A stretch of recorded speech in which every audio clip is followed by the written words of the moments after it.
Welcome. The story time and restorative practice will revolve around what's called Shree Krishna and the three spheres. The three spheres in Tibetan is called Korsum, or in Sanskrit, Triloka. And it can be taken in a few ways. My favorite way to at least approach the three spheres, to introduce the concept, would be the lenses through which we see everything there is. In the Yoga Sutra, they're introduced in the 41st sutra in the first chapter as Kshina Vertera Abhijatas Eva Manir Grahiter Grahama Grahyeshu Tatsta Tadanjanata Samapatihi. In a perfect state of meditation, where everything falls into place, one comes to realize, due to the weakened mental afflictions and the mental activities, that one never sees reality as it is. Instead, the seer, the seen, and the seeing are like a crystal that simply take on the color of the reduced mental activities. This is similar to Plato's cave, where we come to the realization that the view of reality that we see is more like shadows on the wall and not reality. There are many books on this topic, perhaps one written recently, or at least released as of last year, by Donald Hoffman, a scientist from the University of California, Irvine, that specifically says what we see is a caricature of reality at best. Kind of like the interface on your computer that is easier to deal with than all the ones and zeros and the codes that are going on behind the scenes. Well, as you'll see in our story tonight, when we get comfortably situated and start practicing restorative yoga, that this caricature of reality is preferred most of the time, until you're in a real pickle where you have to make tough choices. And then it's actually helpful sometimes to step outside of ourselves and take in the big picture. And we'll see what happens when that happens for you. But the main character of our story tonight is none other than Shree Krishna. And you'll get to meet him from a few perspectives. So if you've never heard of Krishna before, I don't know how you made it this far, but you will hopefully appreciate the stories about him after tonight. So we'll need a bolster, 2 blocks, a blanket, and a wall. And when you're ready for our first posture, I'll recommend putting your bolster about 1 inch away from the wall for what's called Viparita Karani Mudra, nicknamed the Stairway to Heaven. So if you put your bolster 1 inch away from the wall, and your blanket can optionally go underneath your shoulders as a cushion, you're going to get into this posture by sitting on the edge of your bolster with your tailbone touching the wall. Then you come down onto your shoulder and roll over onto your back, and you'll end up positioned in the middle of your bolster, close enough to the wall to where you can relax here and receive the benefits that this posture has to offer over the next 8 minutes. Please take your time getting situated and making any adjustments that might help your comfort and stability. Some common adjustments that are required for the pelvis here might be to scoot away from the wall a little bit. Keep in mind it's much easier to scoot away from the wall than it is to scoot towards it. If you have chronic lower back pain and you need to tilt the top of your pelvis forward to get some relief, then you can push your heels into the wall and pull the bolster towards you, and thus scoot your tailbone between the bolster and the wall for an anterior tilt. But most people will probably find relief and comfort by doing the opposite, scooting away from the wall, where the top of your pelvis tilts backward, which is known as a posterior tilt.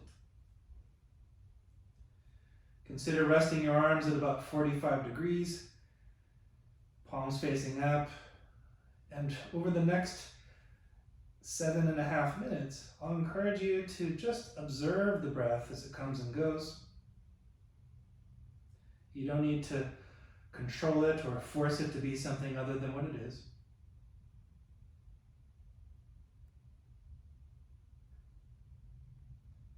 If you wish, consider extending the length of your exhales, not by pushing the breath up, but just removing any obstruction that would prevent your exhales from being complete. And this alone will help your body relax. When your body relaxes, so will your mind.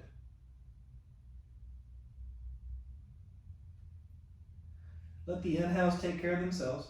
Sometimes the inhales will be longer, sometimes they won't. But see what you can do to extend your exhales gently, peacefully.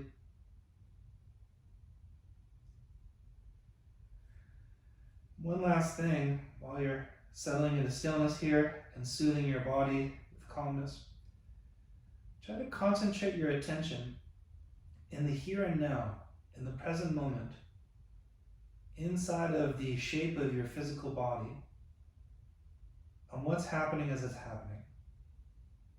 You can do this by sweeping your body for tension that can be released from your head all the way down to your fingertips, through your back, all the way to your feet. And see if you can allow your body to be an anchor for your attention, for reality, of being here now with whatever arises, a thought, an emotion, a sensation, or just simply the inflow and the outflow of your breath. Though we're going to be here for 5 minutes more, you're welcome to come out early if you need to, make adjustments, or just continue to extend the exhales and watch as sensations arise, linger, and pass away. One sensation that might capture your attention is tingling in your feet. That's a good sign that the veins in your legs are getting some immediate relief, and that the little arteries in your legs are getting a good workout to make them stronger and improve circulation to your feet over time. The sensation is one thing, but how our mind responds to this sensation is another. So please do what you can with your long, unrushed breathing and body-based attention to help keep your body and thus your mind calm. Our story begins with a king named Janmejaya. The king Janmejaya was very bitter after his father Parikshit was killed by a naga. Now it's not clear as to whether nagas are actually snakes or just human beings that were considered others and thus downgraded to the status of a snake. But Janmejaya was the emperor of Kuru, and he became king after his father Parikshit had died at the hands of a naga. So Janmejaya captured the king of the Nagas, Takshaka, and intended to wipe out the entire Naga race.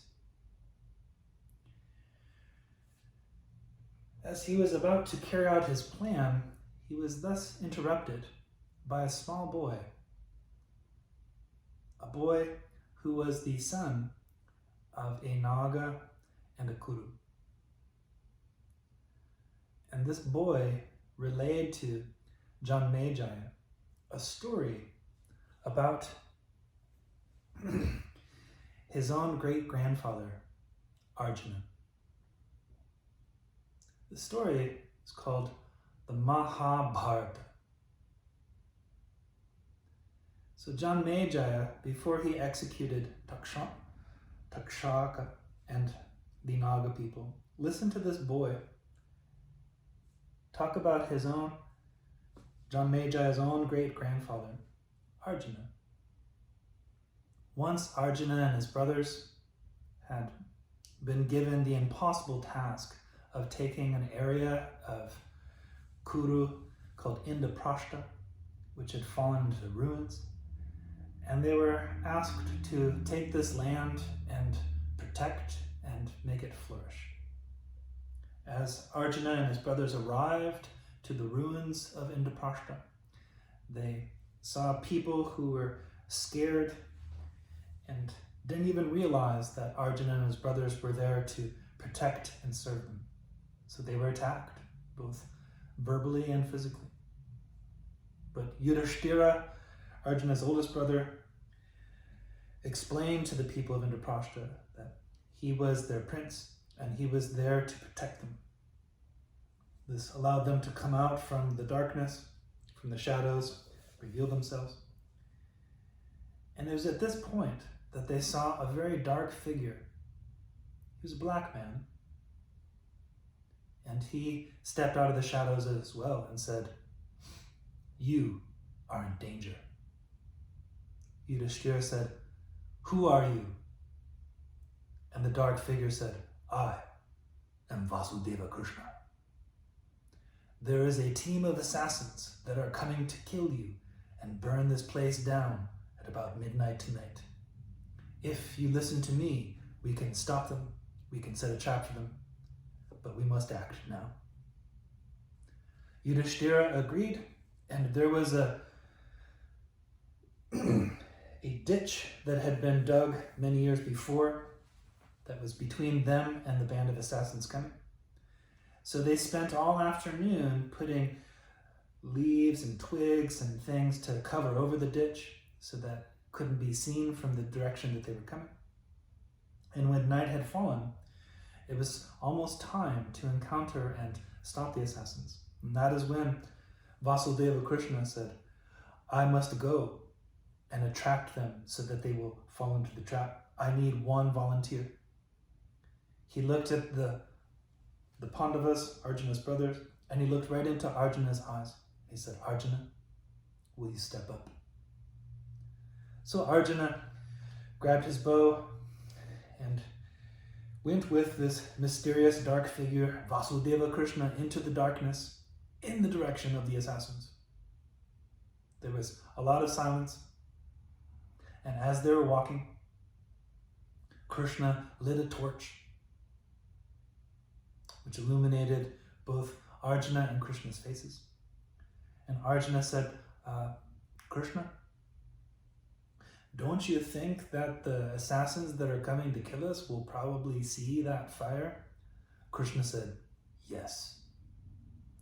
And Arjuna, his tone lifting a little bit and his anxiety going through, said, "Well, don't you think they'll try to kill us?" And Krishna says, "Yes." And Arjuna's like, "Why are you doing this?" And Krishna explained, "Arjuna, if we don't attract them in this direction, they won't fall into the trap, and then we won't be able to protect the people that we're here to protect." And it was at that moment that an arrow whizzed through the air and went right by Krishna's head. Arjuna, without even thinking, pulled back his bow and his quiver and released an arrow in the direction from which the arrow came. And in the distance, they heard this, "Ah!" And just as Krishna had planned, all of the assassins, well, almost all of them, had fallen into the trap and then were surrounded by the Pandavas. Arjuna asked, "What are we going to do with them?" And that's when Bhima, Arjuna's older brother, who's believed to be the inspiration for Shiva, he said, "We should burn them all alive." And that's when Krishna stepped in and said, "No, wait. You see that man over there? And it turned out that Arjuna's arrow had actually pinned the hand of the leader of this gang. Krishna went up to him, and he saw that around this man's neck was a pendant that clearly meant that he was working for Duryodhana. Duryodhana was the Pandavas' evil cousin who had been trying to kill them ever since they had been adopted by his father, the blind king Restorative. The leader of the gang said, "What, are you going to kill me?" And Krishna said, "No, I have something better in mind." And Krishna said, "Here's what's going to happen. You are going to protect the people of Indraprastha from now on, and I am going to pay you twice as much as whoever this is," without saying the name of Shakuni, Duryodhana's uncle who had hired them. And the leader of the gang looked into Krishna's eyes and said, "How can I trust you?" And Krishna replied, "I am Vasudeva Krishna. You have my word." So this is how Arjuna meets Krishna. And through the retelling of this story to Arjuna's great-grandson, Janmeja, by a small boy. At this time, if you'd like to, you can stay longer on the stairway to heaven. But if you're ready to come down, please bend your knees and roll over to one side. We're going to meet up in a counter posture called the Sphinx. So please consider clearing the space and coming onto your elbows, placing them underneath your shoulders.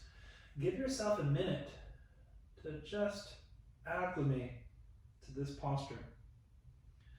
There'll be a little bit of compression in your lower back, a little bit of lengthening on your front. But after 8 minutes of the stairway to heaven, this should feel nice.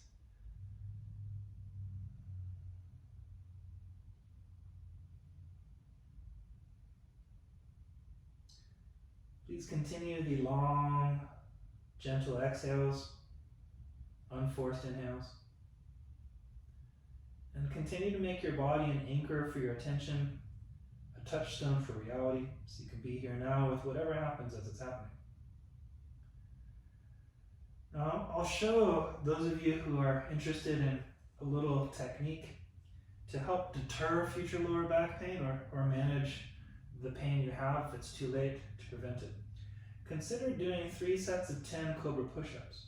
You don't have to, you can just chillax here in the Sphinx for 1 more minute.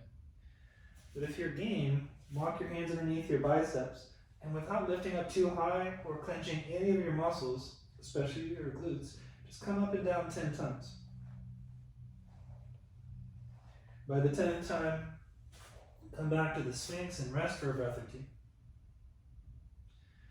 The benefit of doing this is it improves circulation to the synovial fluid of your joints immediately, which can help them get rid of stale energy and get fresh energy in. Please go ahead and do it 10 more times. Not too high, and even though you might not intend to clench your glutes, they will want to clench. So see if you can keep your attention in your back and your body and let go. After the second set of 10, you might notice burning sensation in your arms as your arms get tired.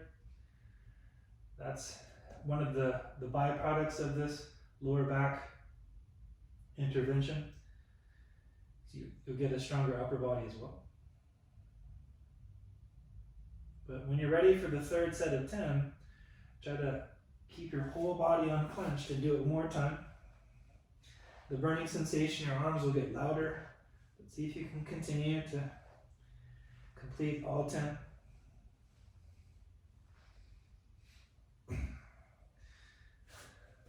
Rest. For our next restorative pose, I'm going to encourage you to come into, it's called the child's posture. So you might not need any props for this. The child's pose is traditionally done with the thighs together, so your back rounds upward like a cat. But you might choose to move your knees apart instead. This will give you a little bit more space, but instead of your spine rounding upward like a cat, it's more likely to be flat or even round down like a cow. So one of the ways that you can give your spine the support that it needs, the angle, is to put a bolster underneath your upper body to land on as a cushion. Here you might turn your head to one side, or if that's difficult on your knees, you can put the bolster underneath your seat, thus taking some of the pressure off of your knees. And then your head might be more symmetrical again. Lastly, if bending your knees 90 degrees really is a problem for this evening, you can modify this pose in what's called the puppy. So the puppy is not the melting heart pose where you're back bending, but rather just a neutral spine, and your knees do not have to bend more than 90 degrees. Please rest here for at least 3.5 minutes, with your head below your heart, continuing long, gentle exhales and unrushed, unforced inhales. Continue to sweep your body for tension that can be released from your head all the way down to your feet, and from your feet all the way back to your head.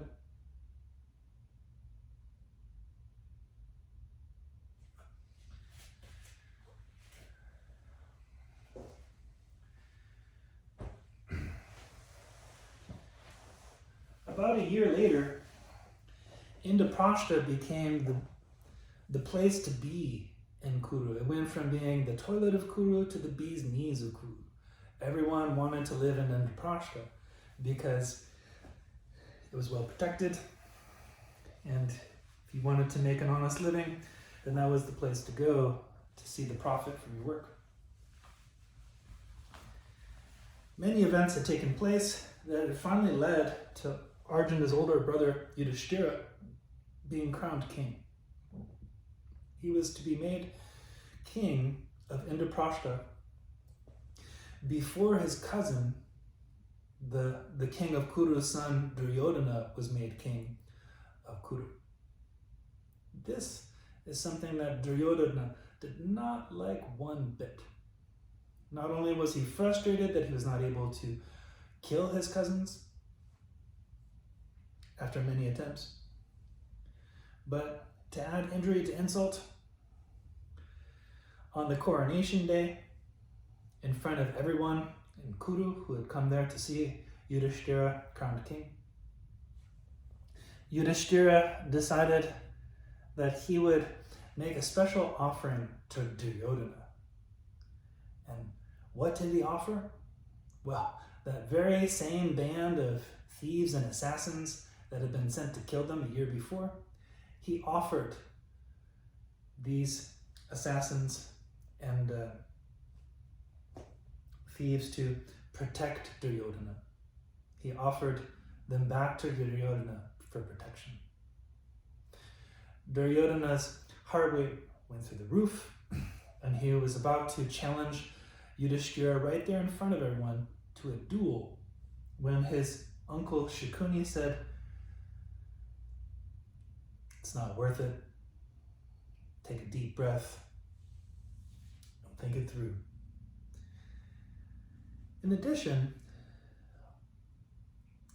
the Pandavas had chosen to make Krishna the guest of honor. They realized that their success was almost completely dependent, if not some way dependent, upon the kindness and the insight of this mysterious dark figure named Krishna.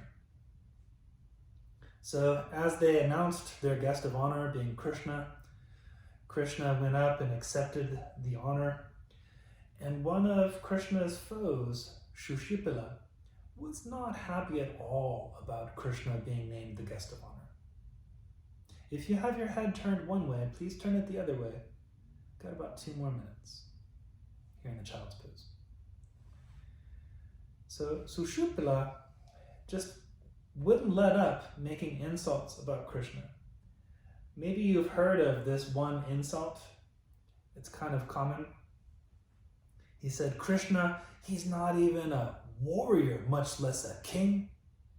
He's a cowherder. So perhaps you've heard of the word coward. It's just cowherder. Coward. So he said, Krishna is a coward. Because the truth is that Krishna, though he was a royal, he was the son of Devaki, and he had warrior blood, he was raised as a cowherder because of his evil uncle Kansa. Krishna was not a normal cowherder, being the master of time and space and all, but when he was old enough, he finally confronted his evil uncle Kansa and said, I understand that you want to have me killed, and you need to stop sending assassins to Gokul, because I'm right here and we can talk this through. Kansa was not having any diplomacy and was not able to come to an agreement, so unfortunately Krishna had to kill his evil uncle Kansa in a duel. About 16,000 of Kansa's wives were now widows, and being a widow in India at this time basically meant that you had to either die or become a slave. So Krishna was happy to save them from that fate by marrying all 16,000 women.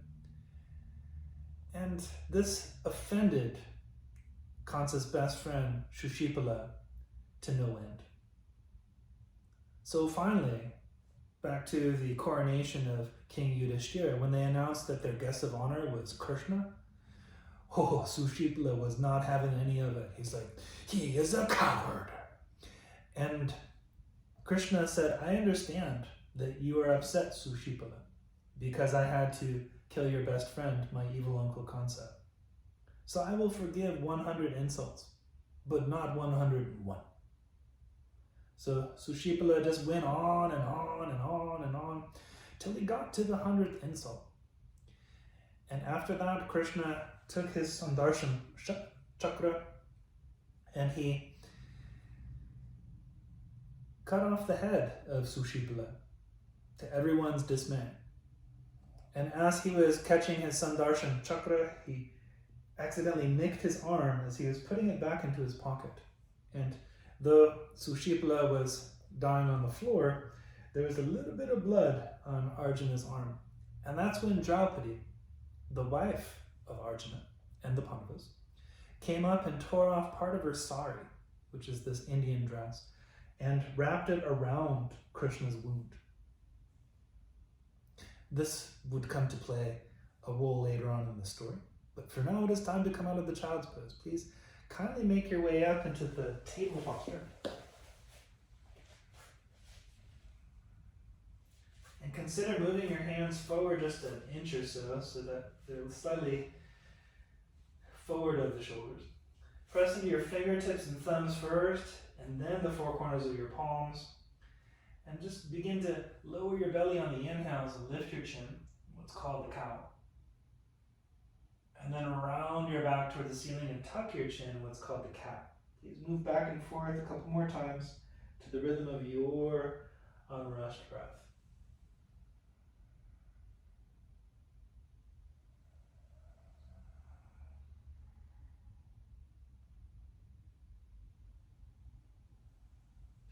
So consider curling your right toes under now and reaching your heel back for just a gentle calf stretch, held for about 30 seconds, pressing into your fingertips and palms skillfully. Reach your head forward and your right heel back. And though you might have a nice, decent stretch going on, try tilting the pelvis into the cow and into the cat, and notice how that affects the muscles that you are lengthening. Think of this as like a massage for these tissues. And by now your arms must be really tired. So please consider coming back into the child's pose and letting your palms face up for a breath or two. If you want to get some fresh energy back into your hands, you can open and release them a couple times. And then we'll continue again into the table. Curl the left toes under and reach the left heel back, your head forward. So you have a gentle stretch that you can breathe with. And then in addition to tilting your pelvis between the cat and the cow, consider also leaning more into your pinky toe and the big toe. I know there's a lot to consider, but if you have a tight spot, sometimes that can help you identify and release it by being more precise. All right. When you're ready to come out of this stretch, we're going to move on into the sleeping butterfly. So you'll need your bolster at the back of your mat. And the blocks can come in handy as well. For the blanket, I'll recommend putting the blanket at the base of your bolster. But if you have chronic neck pain, you might want to save it as a pillow for your head. In the sleeping butterfly, you bring the soles of your feet together. And when you lay down on your back, it's really just your rib cage and your head that will end up on the bolster. So here you can move closer to the bolster if you want to have more compression and pressure underneath your lower back, or further away from the bolster if you'd like to have more empty space there or traction. The blocks are not necessary underneath the knees, but if you have them, might as well use them. So your blocks have 3 settings: low, medium, and high. And the more surface contact the blocks have with your body, the more comforting it's going to feel. So putting the blocks on an angle so they are meeting your knees where they're at is what we're looking for. And if you do feel a stretch here, you want it to be the mildest of the mild. If you don't have blocks, no worries. You can just put one foot in front of the other to make the stretch here milder, and experiment with moving the feet further out or closer in as you see fit. Last thing, try tucking one shoulder blade, the bottom of your shoulder blades, toward the middle, and then letting go with your palms facing up. Please continue to escort the exhales all the way out, however long they take, and let the inhales be however they need to be.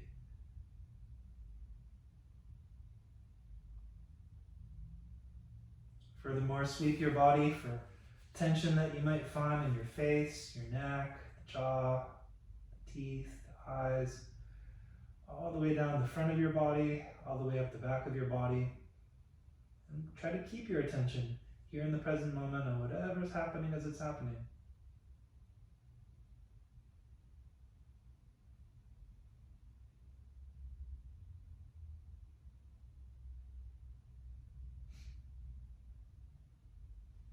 So it turned out that Krishna was called away, and Duryodhana's uncle Shakuni said if you want to get them back, then don't do it by force, but do it with tact. So Shakuni planned to challenge Yudhishthira, Arjuna's older brother, to a game of dice. And just so happened that Shakuni was a conjuring artist who could throw dice and have them land any way that he wanted. So when he challenged Yudhishthira to an 18-round game of dice, Yudhishthira, though he was incredibly smart and strong, he had one weakness, and that was gambling. So he agreed to all 18 rounds of the dice match. And on the first round, he simply bet his bracelet. And on the second, his earrings. And on the third, his necklace. And on the fourth, his jacket. By the time he got to the 10th round, losing the preceding 9, all of them, he decided to wager all of the wealth that he had in his kingdom into Prashna. And then by the 11th round, he was forced to put his entire kingdom on the line. And this was just a day after he was crowned king. So Duryodhana was like, are you sure you are willing to wager your kingdom? Duryodhana wanted nothing more than to get Indraprastha back into Kuru. So Yudhishthira agreed and lost Indraprastha. Now there was still 7 more rounds to go. And therefore, Yudhishthira had no other choice but to wager his youngest brother, Sahadeva. This made Arjuna feel very uneasy. Not only did he have to watch his brother lose his kingdom, but now he started to wager his own brother. After Sahadeva was lost to Duryodhana and became a slave, then went Nakula, and then went Arjuna. Arjuna went from being a free man to suddenly being in chains, having his jacket ripped off of him. And Yudhishthira didn't even stop there. He lost Arjuna's older brother Bhima, and then Yudhishthira lost himself. There were still 2 rounds left in this 18-round game. So Yudhishthira had no other choice but to wager Draupadi, Arjuna's wife, who had become the wife of the Pandavas. And when he lost Draupadi, turns out that Dushasana was called to collect Draupadi, and Draupadi protested and said, sorry, that's against the law. In the Nyaya Shastra, if someone has lost themselves, no longer has their freedom, they are not fit to wager their wife. Their wife is no longer their property and therefore no longer theirs to wager. Though Draupadi spoke the truth and was probably smarter than everyone there in Duryodhana's court, no one cared. No one listened. They all laughed as Dushasana drug her by the hair in the middle of the court. And it was at that point that Duryodhana told Karna to disrobe Draupadi. And Draupadi cried out to Arjuna for help. Arjuna, do something. But Arjuna froze. He couldn't do anything. He couldn't say anything. His brother, his king, had lost him, and now he was a slave.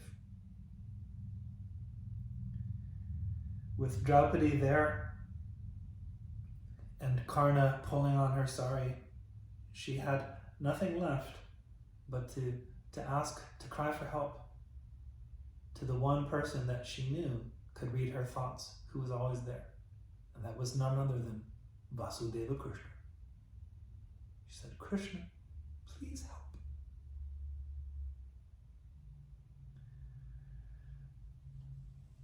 For one more minute, consider just an option. Bringing your arms above your head and resting your hands on the top of the bolster.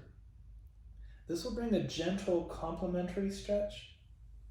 Just a little bit of lengthening to the place underneath the arms.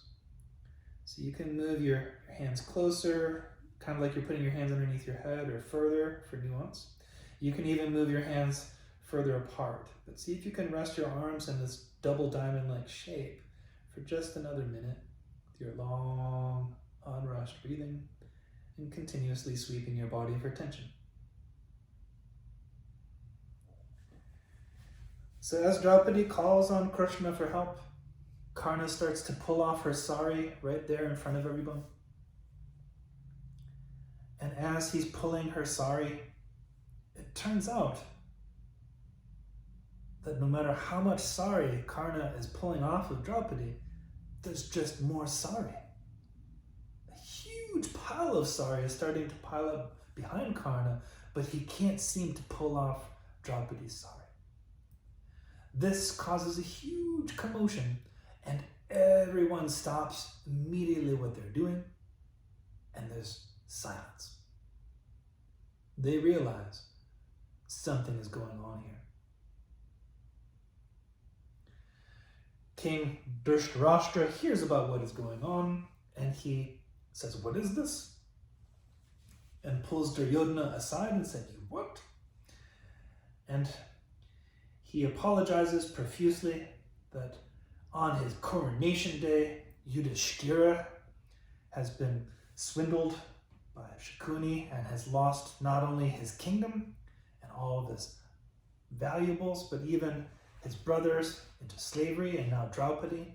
This is one step too far. King Dhritarashtra reverses everything that was lost and says, "You can have everything back. I will speak to Duryodhana and we will revisit this in the morning. Please bring your arms back down and around to your sides."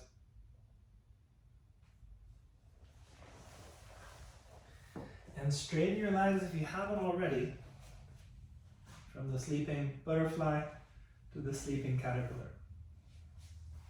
This alone may elicit sensations. The sensations are one thing, but how your mind responds to them is another.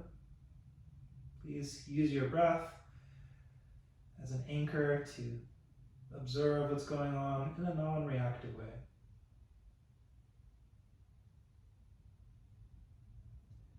When you're ready to come up, which might not be now, but when that time comes, there's two ways to go about it. One is to use your abdominal strength and maybe even a little momentum to lift up. But granted, this is restorative yoga. You might want to choose the second path of rolling over and using your upper arm to slowly lift up. Here, when you come up, I'll ask you to keep sitting on your blanket, but to set the blocks aside so that you'll have room to let your legs go into the windshield wiper from left to right, while your feet remain about hips distance. If you don't clench your muscles and you go slowly enough, this can actually be a form of self-massage for the outer hips. And it's also good for synovial fluid to the hips.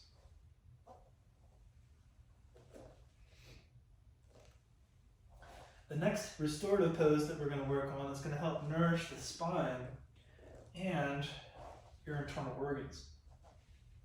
So here, I'll ask you to move your legs to the left in what's called the Shree twist. So if you can't see here, my thighs are parallel but juxtaposed, and the ankle of my right foot rests in the instep of the left.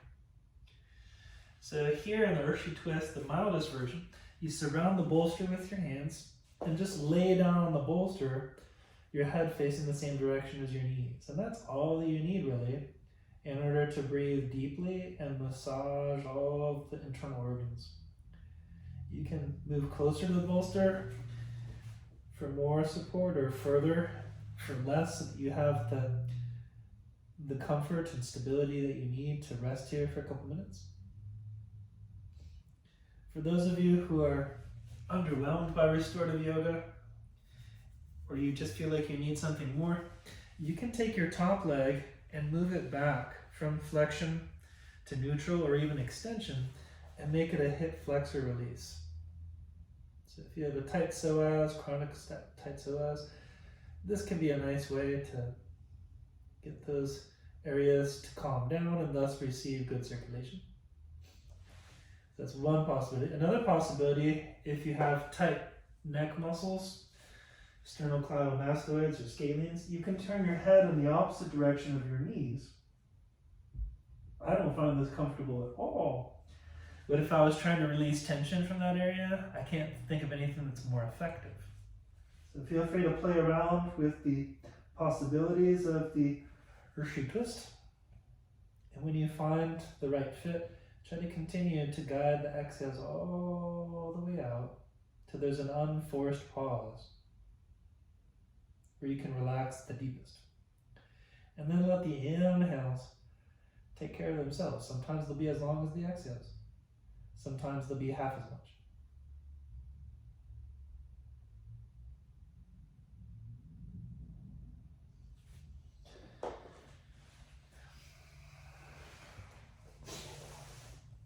Krishna later revealed to Draupadi that it is because of her kindness to take part of her sari and cover his wound from the Sandarshan chakra, that Karna was not able to remove her sari in Drupada, in Duryodhana's court.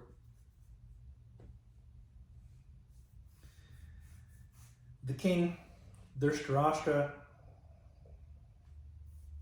had sent the Pandavas home and had reversed all of the losses that they endured during the game, but there was still one round left. And although all of the Pandavas were telling Yudhishthira, like, don't play that last round, Yudhishthira was like, well, it is an 18-round game, and it's the right thing to do. So Duryodhana challenged Yudhishthira to the last round, and Yudhishthira accepted. And this time, the king, Dhritarashtra, Duryodhana's father, made the rules. And it turns out that whoever won would get to inherit Indraprastha and Kuru and be the king of the entire Kuru kingdom. Whoever lost would have to go into exile into the forest for 12 years. Furthermore, at the end of the 12th year, they would have to live somewhere in Kuru unnoticed for a whole year. So during that 13th year, if they were discovered, then they were banished for another 12 years. The blind king simply did not want his family to fight.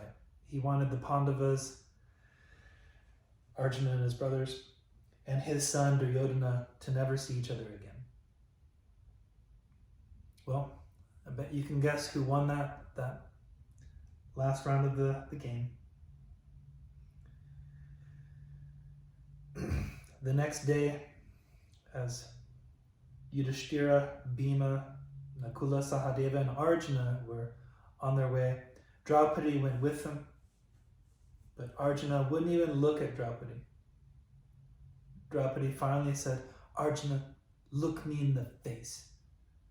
Finally, Arjuna looked at her and she said, "You must promise me that you will right this wrong.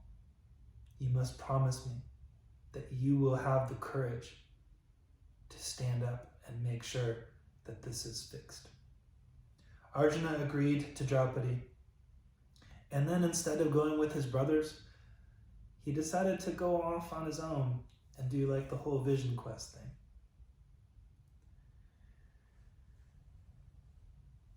During the 13th year, they had decided to go to King Bharat's kingdom, and it turns out that Arjuna had acquired a special curse from a woman that he refused in the heavenly realms.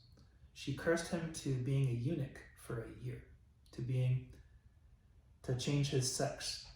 So luckily, his father Indra, who was none other than king of the gods, although he couldn't overturn the curse, he got to let Arjuna choose which year it would be. And of course, he chose the 13th year. So as they went to Virat's palace to hang out, to hide out, and be undiscovered for a year, Arjuna had the perfect disguise of being a woman. And they were almost undiscovered until finally, in the last days of the 13th year, Draupadi was in danger, and though she had gone to Yudhishthira for help, Yudhishthira was unable to lift a finger. And instead she went to Bhima, and Bhima was able. But Bhima, not being the smartest of the Pandavas, unfortunately attracted the attention that led spies to come to Virat's palace and to eventually expose them. When you're ready to switch sides from a Rishi twist, I will recommend that you take your time to come up, and maybe windshield wiper between sides as needed. So the cushion of the blanket is nice to lean on.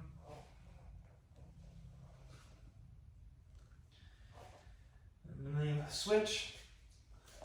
Try to come to the outer right thigh as your foundation. I have no new information about the posture, but I just wanted to remind you that if you have chronic lower back pain that is brought out by pinching, then consider scooting towards the bolster or further away, as that can make the difference between more or less pain or none at all. Every time you exhale all the way out, you're moving spinal fluid up and down the spinal column, and it's when you inhale, you can not only improve circulation to every joint in your spine, but massage your internal organs. So if you'd like, in addition to keeping your attention inside of your body and freeing your body of tension, try to imagine breathing in from the top down to the bottom and breathing out from the bottom up to the top.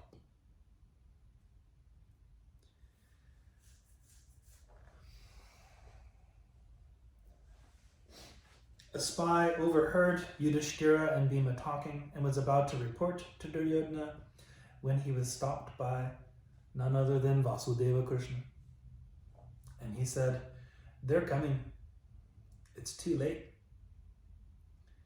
And that was when Sahadeva, the youngest of the Pandavas, who just also happened to be the smartest, suggested that they went on a hunting expedition. So by the time the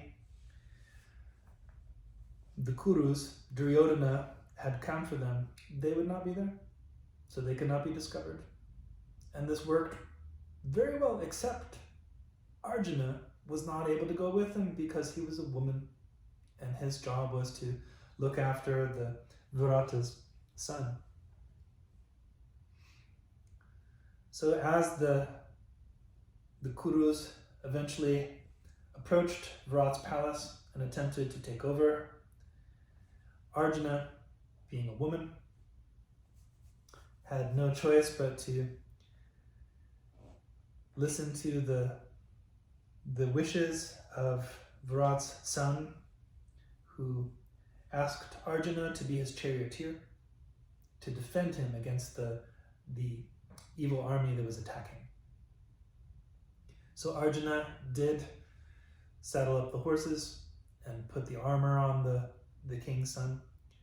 But the king's son very quickly became timid and changed his mind, and Arjuna very gladly welcomed his decision to return to sanity and not stand up against an entire army. But Arjuna then sent this boy to a tree where Arjuna himself had hid some weapons that he acquired during his vision quest in the 13 years. And just as the moon was rising above the clouds, making it clear to everyone that the 13th year was over, Arjuna received the bag of weapons that the boy had retrieved and took out 3 arrows and launched them into the air that landed one in front of the 3 war elephants that were leading the charge. Upon one was his granduncle Bhishma, upon another was his teacher Drona, and upon the middle one was his evil cousin Duryodhana. Arjuna explained to everyone who had shown up that day that if they wanted to live, they should go back to Kuru. Some people fled when they heard it was Arjuna, but those who did not perished as Arjuna fought his way through the sequential circles that enclosed the 3 war elephants and finally made his way to Duryodhana. He wanted to have words with Duryodhana, but Duryodhana was not having it.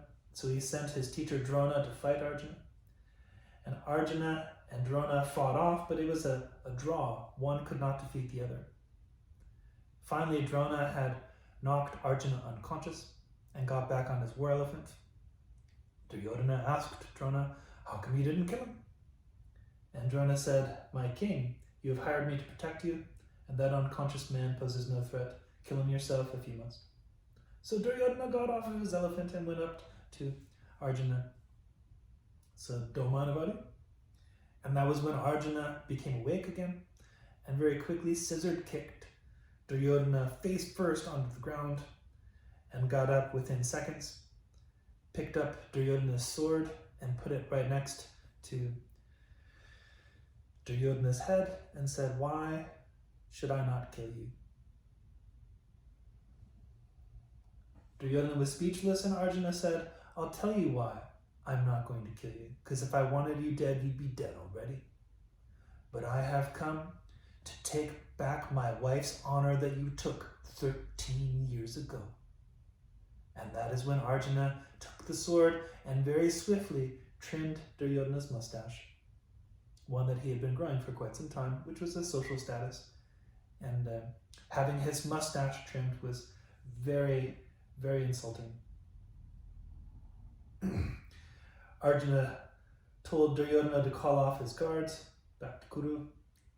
Duryodhana agreed. And Arjuna dropped his sword on his chest and said, "I'll be seeing you around," and walked away. Of course, Duryodhana went back to Kuru and explained that he had discovered Arjuna before the 13th year was up, and the Pandavas had to go back into exile for 12 more years.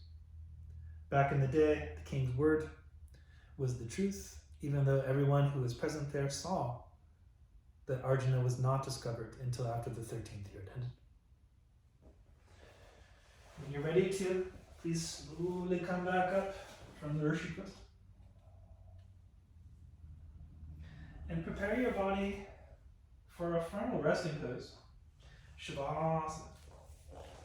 Now I'll recommend putting the bolster underneath your knees, though you don't have to, but you might find that this is quite nice. The blanket can also be useful as a prop for your head. You can even roll it up and put it underneath your neck.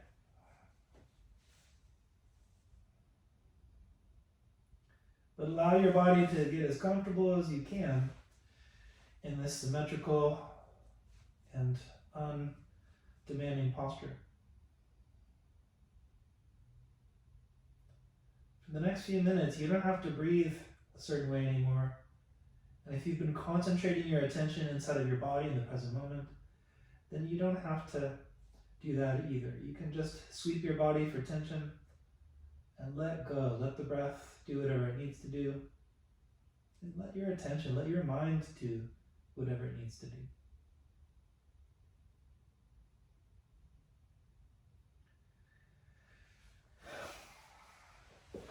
Of course, Krishna did everything that he could to prevent Duryodhana from going to war with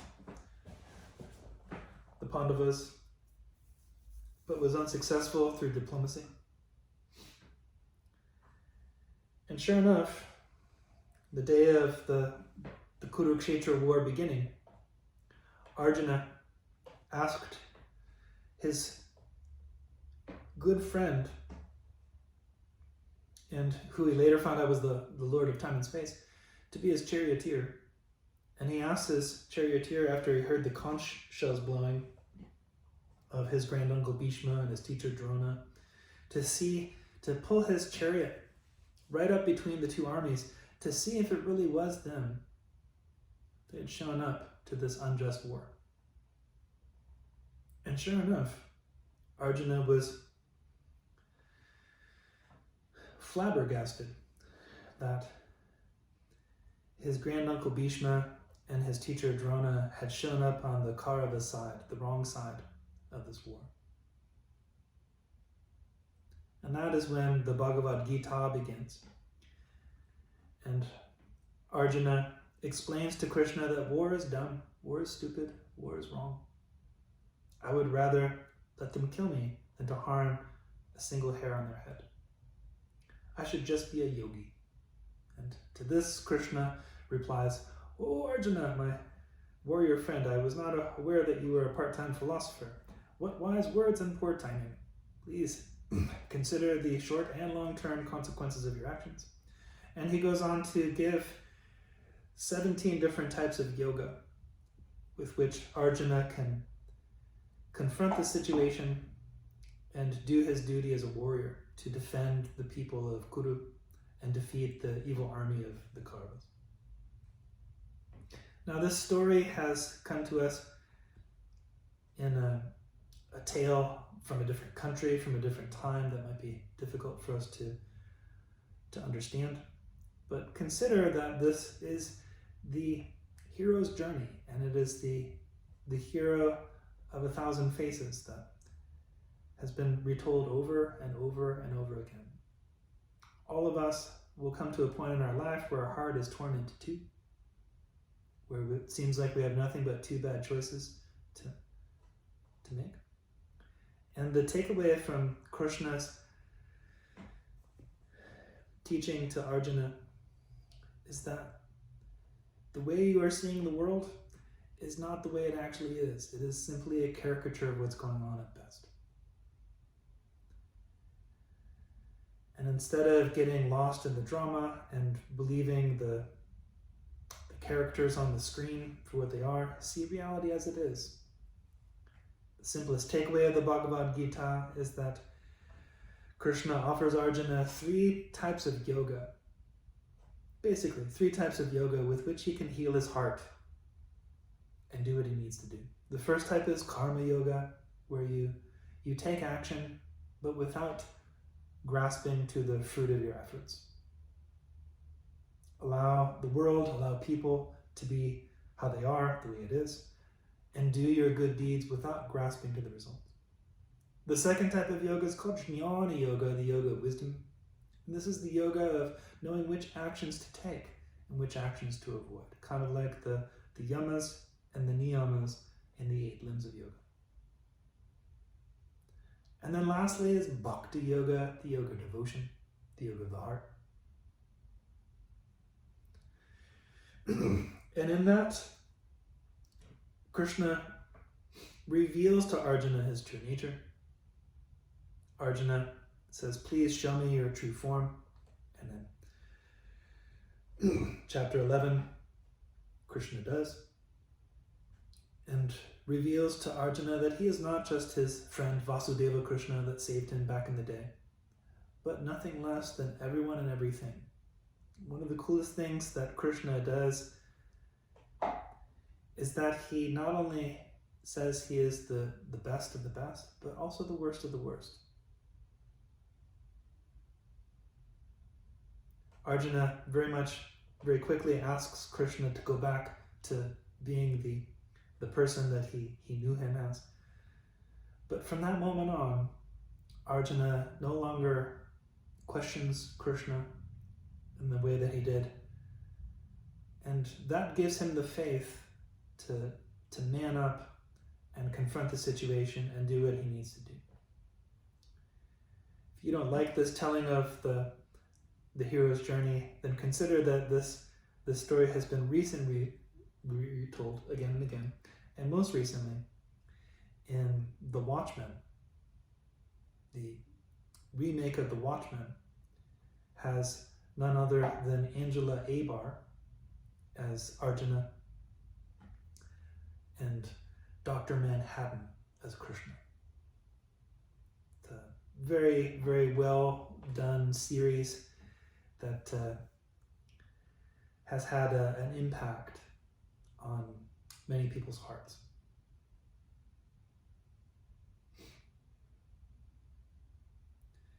Please take your time to move your fingers and your toes once more, breathing however you like. Kindly start the process of awakening and lifting back up to a comfortable seat. Give yourself a moment to arrive. Let things settle.